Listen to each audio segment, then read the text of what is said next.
Bisnis semakin berkembang, itu artinya permasalahan juga akan semakin meningkat. Nah, bagaimana kita bisa menyikapi permasalahan itu menjadi suatu solusi di dalam penyelesaiannya?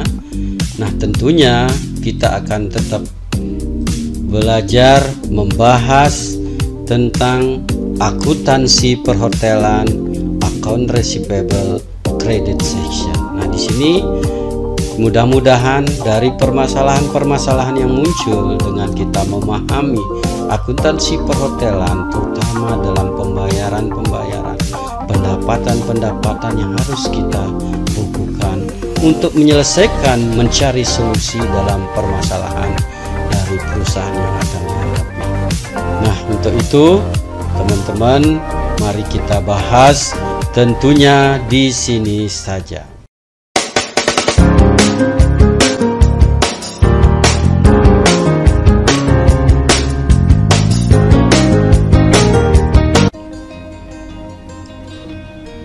Nah, dari pembahasan kita di credit section, terutama tentang account receivable, tentunya ada beberapa hal yang masih harus kita bahas, seperti dengan pembayaran itu dengan cash, bank transfer, payment link, juga pembayaran dengan menggunakan US dollar. Nah, dari transaksi tersebut mempunyai kesamaan dalam pembukuan. Dalam pembahasan-pembahasan kita fokus dalam credit card dengan permasalahannya. Nah, di account receivable kita belum membahas dengan yang cash, bank transfer, payment link, ataupun dengan menggunakan US dollar. Dan ini semua pembukuannya akan sama. Karena itu, untuk dalam kesempatan ini lebih bisa memahami apa yang telah kita bahas, itu di kesempatan kali ini saya akan membahas mengenai beberapa pertanyaan yang berkaitan dengan pembahasan-pembahasan sebelumnya. Kita flashback dulu apa yang sudah kita pelajari dari income audit, kemudian pembayaran di AR dengan menggunakan credit card. Nah, di sini beberapa pertanyaan dari teman-teman kita masuk di kolom komentar. Mari kita mulai bisa dulu membahas permasalahan-permasalahan dari teman-teman kita ini. Nah, adapun dari pertanyaan dari teman-teman tersebut, mari kita bahas dan diskusikan. Nah, pertanyaan yang pertama itu adalah ketika tamu late check in dan late check out, apakah termasuk dalam pendapatan hotel? Dan dalam akuntansi diperlakukan seperti apa? Nah, ini sebenarnya mudah untuk bisa kita pahami. Apakah late check-in atau late check-out itu adalah pendapatan hotel? Bagaimana kita membukukan dalam akuntansi itu? Nah, mari nanti kita jawab. Kita lanjut dulu ke pertanyaan yang kedua. Nah, ini berhubungan dengan ada masa COVID, ya. Bagaimana cara melakukan pembukuan sedangkan invoice dan bukti penerimaan penjualan itu tidak ada. Karena akibat dari pandemi COVID, karyawan diberhentikan, sehingga apa yang akan dilakukan seandainya ada beberapa karyawan yang sedang melakukan tugas sebagai karyawan yang masih dipekerjakan untuk menjaga properti itu. Nah, sedangkan pembukuan selama COVID harus ada meskipun itu dalam rugi. Nah, ini bagaimana pemberlakuan? Bagaimana kita bisa membuat suatu laporan? Nah, ini ada dua pertanyaan yang benar-benar memerlukan pembahasan. Mungkin teman-teman yang punya juga pengalaman, mari kita share di sini. Berikan komentar teman-teman apa sebaiknya dilakukan. Nah, kita lanjut dulu menurut versi atau penjelasan pembahasan dari saya dari pertanyaan tersebut, mari kita bahas bersama. Tamu late check-in hanya beberapa jam gitu umpamanya ya, atau dia tidak sampai sehari. Artinya kan kerugian sebenarnya di tamu, karena hitungan jamnya perharinya itu berkurang. Jadi karena kita akan tetap menghitung pendapatan itu sehari, one night-nya tetap, meskipun dia late check out 2 jam 3 jam, itu akan terhitung tetap adalah sebagai pendapatan sehari. Nah itu mengenai tamu late check in hanya beberapa jam. Kemudian tamu late check in itu sehari atau lebih dari sehari, bahkan dia akan bulan berikutnya akan menggunakan reservasinya itu, dia late check in. Jadi karena permasalahan-permasalahan. Nah, biasanya kita akan mengenakan one night cancellation fee atau sesuai dengan perjanjian yang ada dalam kontrak serta kebijakan daripada manajemen. Di sini juga karena kebijakan manajemen bisa saja tidak dikenakan one night cancellation fee atau bisa saja dikenakan cancellation fee full. Nah, itu masing-masing kebijakan daripada manajemen dan apa yang tercantum di dalam kontraknya. Kalau seandainya sudah ada kontrak rate dengan travel agent umpamanya atau company yang lain. Nah, itu mengenai tamu late check in, apa yang sebenarnya yang harus bisa dibijaksanai gitu ya, sebagai manajemen gitu umpamanya. Nah, peristiwa ini secara akuntansi tetap akan dibukukan sebagai pendapatan. Seandainya late check in kita mengenakan one night cancellation fee, itu sesuai dengan kontraknya, sesuai dengan kebijakan manajemen, kita mengenakan one night cancellation fee, berarti itu akan tetap muncul, kita bukukan tetap sebagai pendapatan. Nah itu, jadi apa yang sudah dibayarkan oleh tamu umpamanya full payment, tetapi dia belum check in, seharusnya dia sudah check in, dikenakan one night cancellation fee. Nah di sini harus kita bukukan itu, kita kurangkan dari depositnya itu dengan one night cancellation fee. Nah, mengenai jurnalnya ya sama dengan pembahasan kita sebelumnya. Apa pendapatan itu kita bukukan seperti apa? Itu sama. Pembukuannya, akuntansinya sama yang terjadi, yaitu yang pertama cash, bank, atau compensate deposit. Jadi kalau dia belum membayar bisa dengan cash, dengan cash, dengan bank. Atau kalau dia sudah membayar, kita compensate depositnya one night.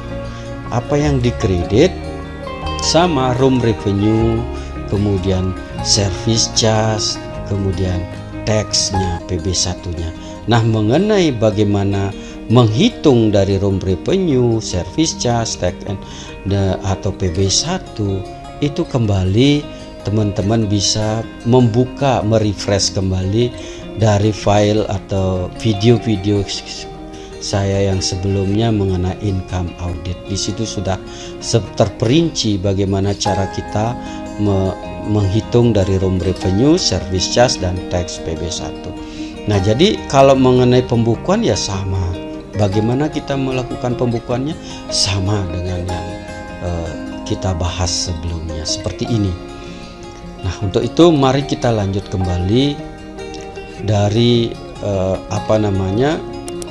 biasanya ya dari one night cancellation fee yang kita akan kenakan ke tamu karena late check in itu sering tidak diposting ya.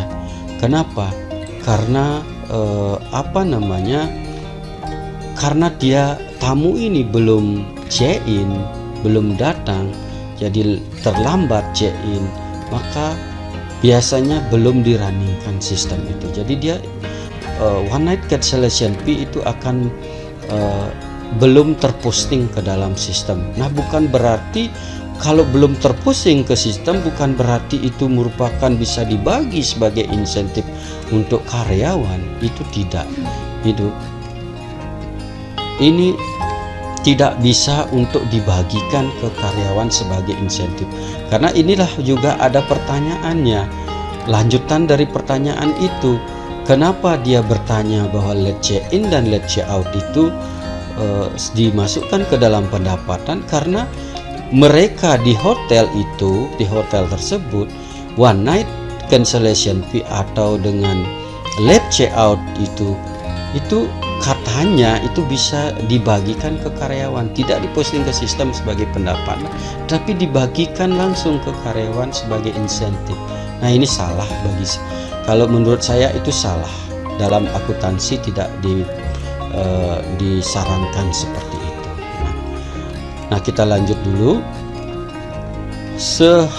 Seharusnya itu diposting ya, meskipun tidak di hari itu tetap harus diposting sebagai additional revenue ya.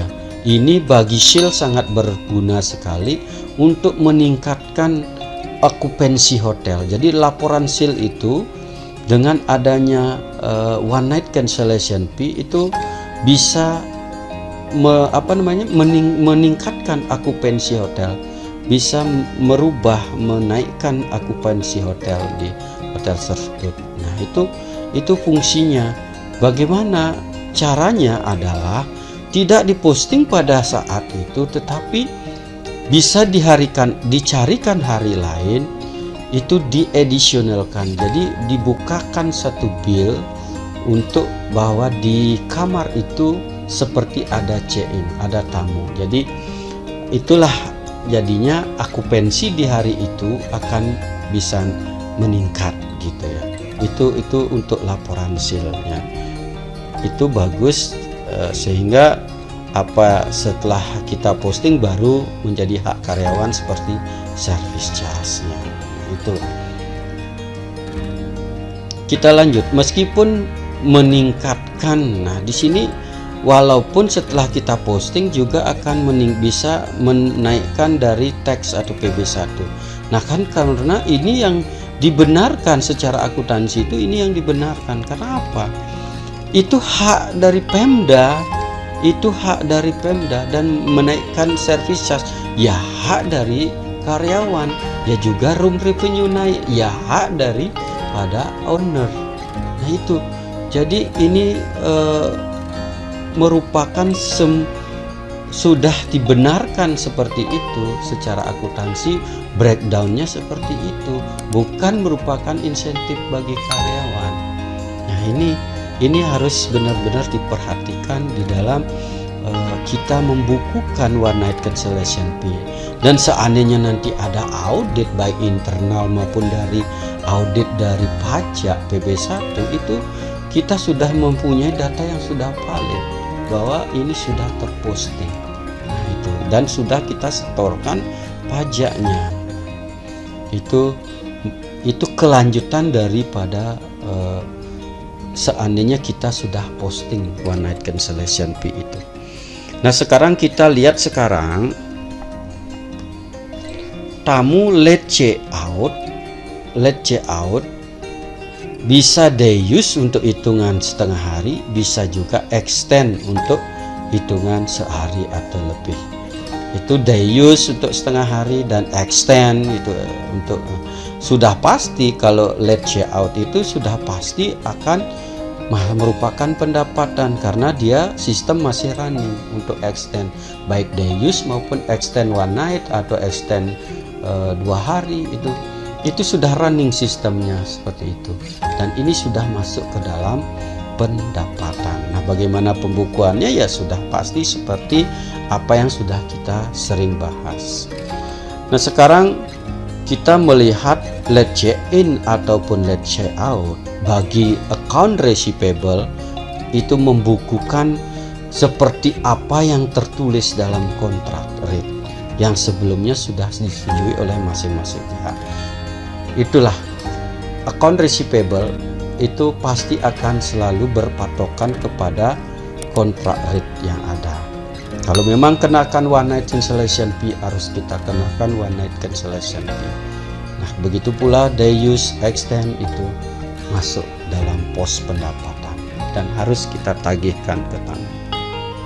Nah, itu dari pertanyaan yang pertama. Mudah-mudahan teman-teman bisa mengikuti itu, dan seandainya punya pengalaman yang lain boleh kita share di sini, yang lebih tentunya akan benar-benar lebih akurat kita memahami dari setiap permasalahan yang ada dalam hotel. Nah, selama pandemi Covid, kita menginjak pertanyaan yang kedua, hampir semua hotel close. Namun untuk pemeliharaan aset properti biasanya ada beberapa yang in charge, seperti security, gardener, housekeeping. Itu pasti ada yang in charge ya. Nah, beberapa hotel juga masih menerima tamu dan kebanyakan walk-in guest tanpa breakfast dan pembayaran dengan cash atau bank transfer. Jadi tamu ada yang langsung nyelonong ke hotel, dan banyak juga hotel yang menerima itu meskipun tanpa front office, tanpa accounting, security bisa langsung menerima tamunya, atau siapa yang pas in charge itu bisa tanpa breakfast tentunya, karena kitchen FB itu sudah tidak dipekerjakan lagi. Nah, kemudian kalau pembayarannya bisa cash, bisa langsung ke bank transfer. Jadi masuk ke rekening hotel itu biasanya. Nah, hal inilah yang menjadi pertanyaan, karena saat itu accounting tanpa accounting sehingga tidak ada yang mencatat sebagai pendapatan. Jadi uang yang terbayar itu ya nyelonong ke rekening begitu saja, dan tidak ada yang membukukan, membuat pembukuan, membuat laporan bulanan itu ya, karena tanpa accounting.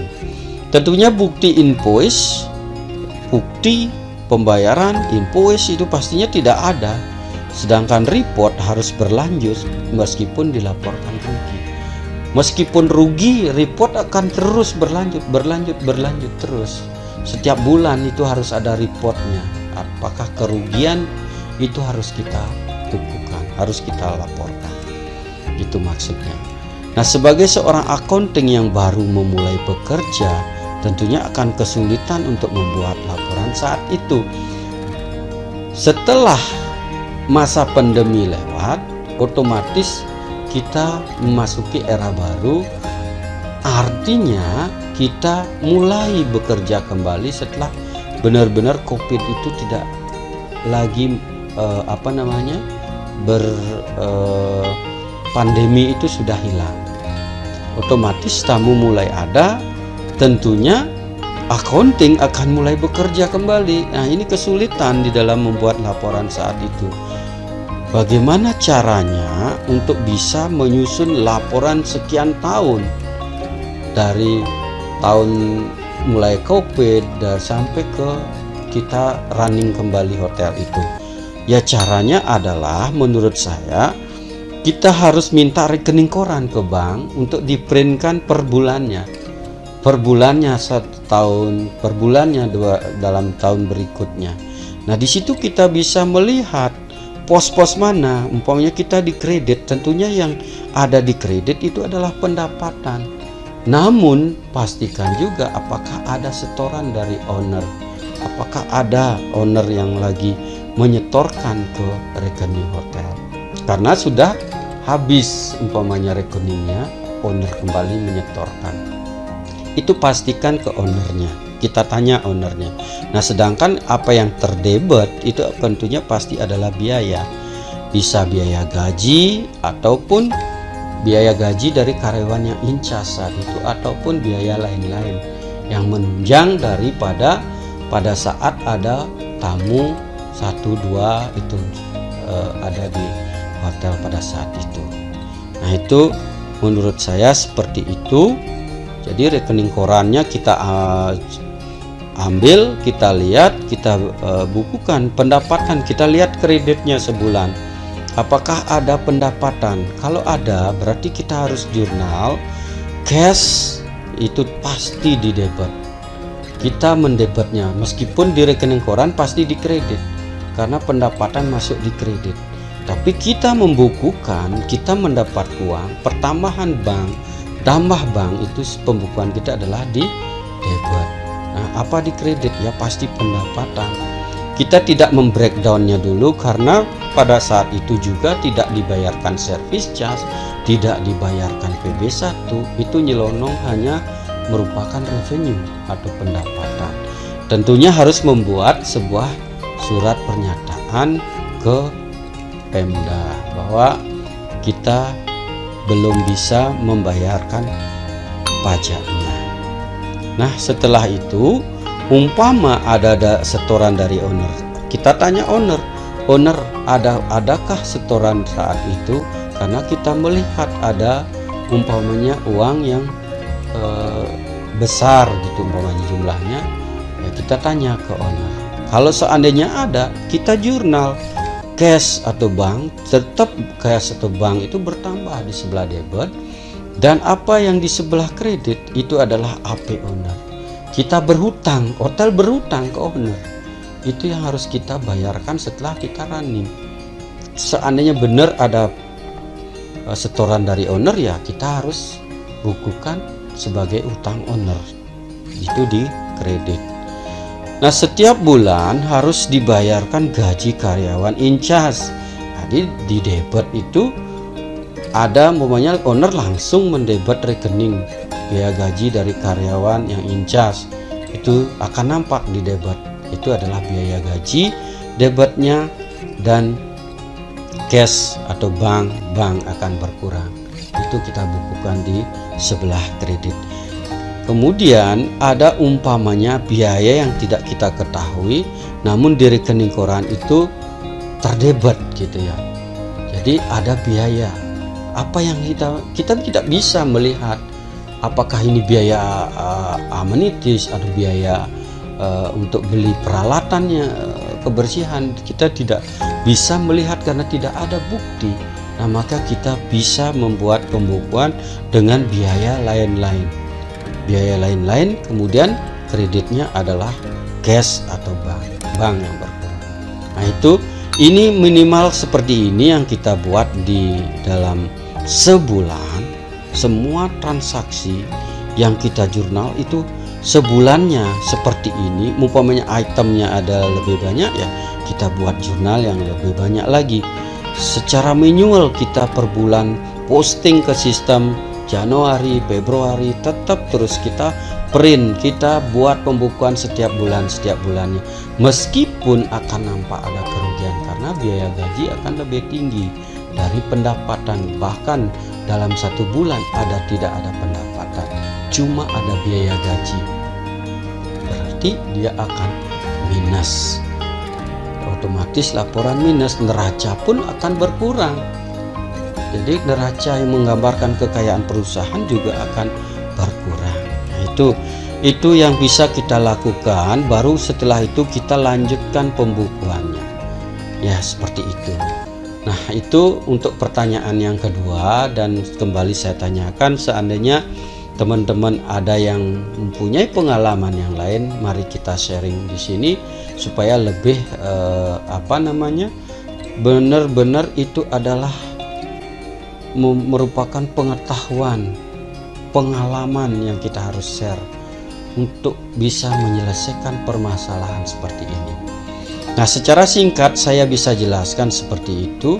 Pastinya masih banyak hal lain yang harus kita sesuaikan dengan kondisi dan peristiwa akuntansi saat itu. Yang jelas setiap peristiwa akuntansi bisa kita bukukan apa yang di debit dan apa yang di kredit. Ini yang kita harus pahami, akan semua menjadi mudah. Jadi persamaan dasar akuntansi, apa yang di debit, apa yang di kredit, itu harus benar-benar dipahami. Inilah yang sering saya bilang, manualnya harus kita pahami. Di sini pentingnya kita paham akuntansi secara manual, meskipun kita menggunakan sistem, itu tetap manualnya dipahami. Nah, saya tidak menyarankan untuk memberikan insentif ke karyawan dari transaksi let's check in ataupun let's check out, karena hal itu keliru. Seandainya ada audit, kita tidak bisa menghindar dari masalah. Kita tidak bisa valid, datanya itu sudah tidak valid dengan apa yang ada di Pemda daerah tentang PB1, dan juga seandainya audit internal, owner melakukan audit juga, itu adalah menjadi sebuah masalah di kemudian hari. Let's check in, let's check out merupakan pendapatan, dan ini harus kita akui sebagai pendapatan, sebagai penambah pendapatan revenue, sebagai service charge, penambah service charge, dan sebagai penambah di dalam penyetoran tax and service, di dalam penyetoran tax PB1 ke pemerintah daerah. Nah, ini mudah-mudahan teman-teman tidak melakukan hal ini lagi. Seandainya sudah ada yang melakukan, teman-teman jangan lagi lakukan, dan sekarang ada teman-teman yang belum melakukan, jangan sekali-sekali melakukan hal ini. Baiklah teman-teman, mungkin dalam kesempatan ini 2 pertanyaan ini yang menarik bagi saya untuk kita bahas kali ini. Mudah-mudahan teman-teman ya, seandainya menemukan kesulitan dan ada seperti apa yang saya katakan, ada pengalaman-pengalaman lain, mari kita sharing di sini, berdiskusi, kita bahas bersama. Nah, mudah-mudahan dari apa yang kita bahas kali ini bisa memberikan manfaat, menambah pengetahuan, menambah pengalaman untuk mencari solusi setiap permasalahan yang kita hadapi di dalam bekerja sebagai seorang accounting. Nah, untuk itu mohon di like, subscribe, dan share ke semua saudara dan teman-teman. Seandainya sudah benar-benar dipahami, kita cukup sampai di sini pembahasan kali ini. Kita bertemu pada pembahasan berikutnya.